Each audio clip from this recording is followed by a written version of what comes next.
মামলা ছিল আর কি হলো আজকে কয়টা মামলা ভুলে গেছি, কোনো হিসাব নাই, মামলারও হিসাব নাই, হাজিরারও হিসাব নাই।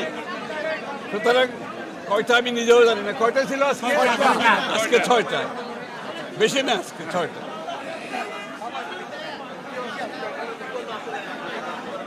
না, বিচার ব্যবস্থা যখন রাজনৈতিক অস্ত্রে পরিণত হয় তার পরিণতি হিসেবে আমরা এটা ভোগ করছি আর কি।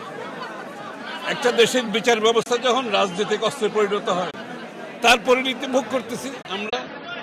যারা ভিন্ন মত ভিন্ন পথ পোষণ করে তাদেরকে এই পরিণতি ভোগ করতে হচ্ছে, এটাই ফলাফল, আর তো কিছু না।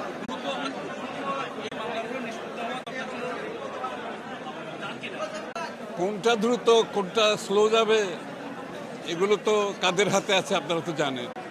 বিচার ব্যবস্থা তো আজকে কারা নিয়ন্ত্রণ করছে? এটা রাজনৈতিক অস্ত্র হিসেবে ব্যবহার হচ্ছে।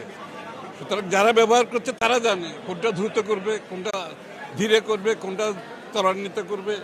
যেহেতু এটা রাজনৈতিক অস্ত্র হয়ে গেছে, এটা তার বিচার ব্যবস্থা বলতে সেইভাবে ওই একটা পদ্ধতি, ডিউ প্রসেস অফ ল, এগুলো তো আজকে অ্যাবসেন্ট বাংলাদেশে।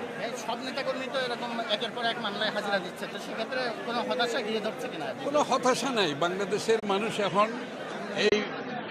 এইভাবে সাফার করতে করতে, এটা আমাদের নেতা কর্মী বলে নয়, যারাই ভিন্ন মত ভিন্ন পথে সকলে একইভাবে আজকে ক্ষতিগ্রস্ত।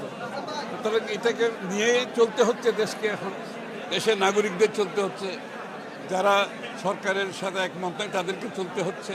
দেখা যাক এটা কতটুকু যায়, আমরা অপেক্ষা করি।